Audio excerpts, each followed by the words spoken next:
Ready. Play. And I think we also wanted to mention a certain Canberra challenger. Not that any of the three challengers this week are, uninteresting, but that's the one where I think a lot of people will be headed today. 5 a.m. Start time around for me in my time zone, but that also depends on the previous matches from the WTA 1 to 5 that is happening there. However, I mean, yeah, the semi-final lineup looks insane. Even Landaluce against Queen being on such a big win streak. Landaluce, of course, also such an exciting prospect. We might get a Fonseca-Landaluce rematch in the final. And I'm saying rematch because they played one of the best matches of the season in November in Lyon. However, the big one today is going to be Jacob Fearnley against Joao Fonseca. So Fonseca still hasn't lost since the Next Gen Finals. He is on 8 wins in a row now. He's been absolutely unplayable. But he's coming up against the guy who won 90% of his challenger matches last year. Yeah, and came through 7-6 in the third against Eubanks, which was also a pretty fun match. But personally, I kind of see Fonseca winning this.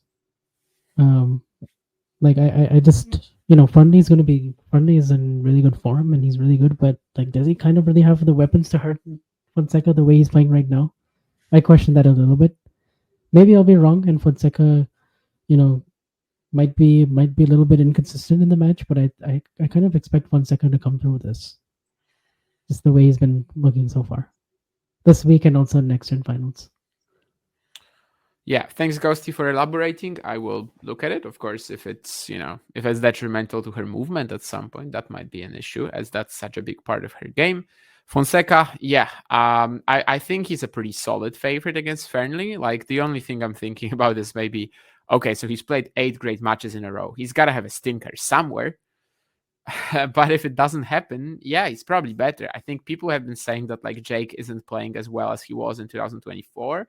I think near the end of 2024, Fearnley also kind of like, yes, he's a Scot. He also kind of like stabilized at a certain level at some point. Like his Stockholm performances, were they something amazing? I don't think he was like truly in that insane gear anymore when, the last few tournaments of the season were happening. Of course, his win rate dropped from a 25-1 to 27-3 on the Challenger circuit. I mean, crazy. What a loser. But anyway, yeah, I think that so far what I've seen from him this week, especially against De La Vidova in the opening round. But of course, that's a weird matchup. De La Vidova is like just loops every shot. So I understand that it's very different. But even yesterday against Eubanks, up until like maybe the middle of set 2, he was really struggling on return. He was just like maybe even getting outplayed in the longer points sometimes. Is it just me, or did like Eubanks try to hit his forehand with a little more spin and actually direct play? I don't know. It didn't seem like he was going full power.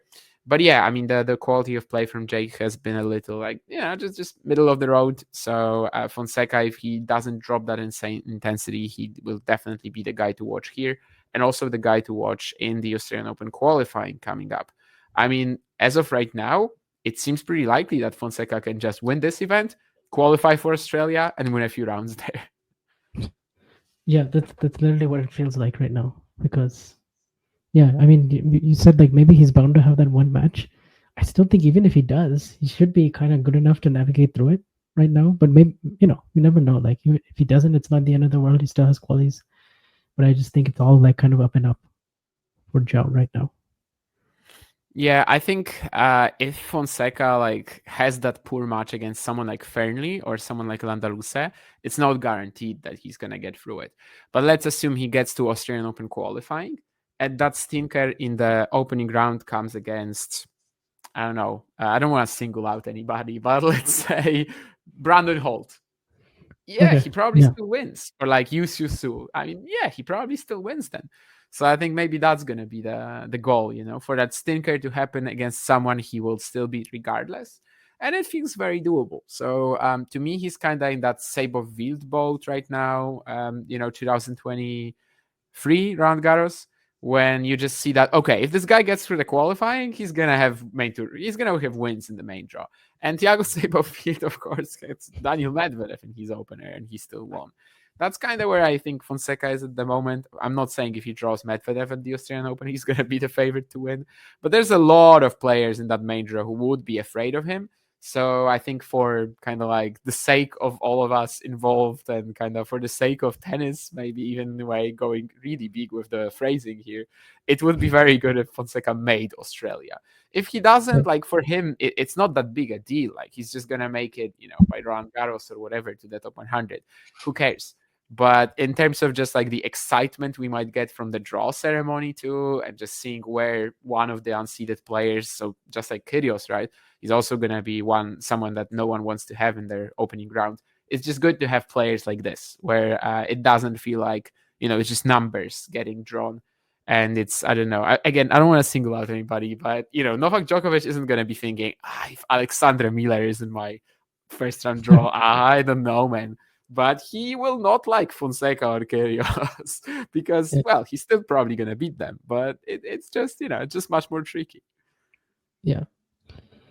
I feel that. I think most people are rooting for that. And there was already a lot of intrigue about that in the US Open when he played Spizzirri in the final round of qualies. I feel like everyone was, time like stood still for like that 1 hour and everybody was tuning in. That's certainly what it felt like anyway. Yeah, I think it was like that. Of course, it didn't really work out. Spizzirri, he's also like one of these consistent guys, gets balls back and stuff. And for that version of Fonseca, that was a little much in that encounter. Of course, there was also the potential kind of like nerves with playing a Grand Slam major for the first time. But I don't know. I mean, with the most recent performances of Fonseca, it just feels like someone like Spizzirri would be no problem for him right now. He's beaten Lerner Tien, for example, twice at the next gen finals, and that's a much improved version of Elliot Spizzirri in many ways, including being a lefty. If you enjoyed this video, make sure you hit that like button. Don't forget to subscribe and click that notification bell so you don't miss out on all things tennis.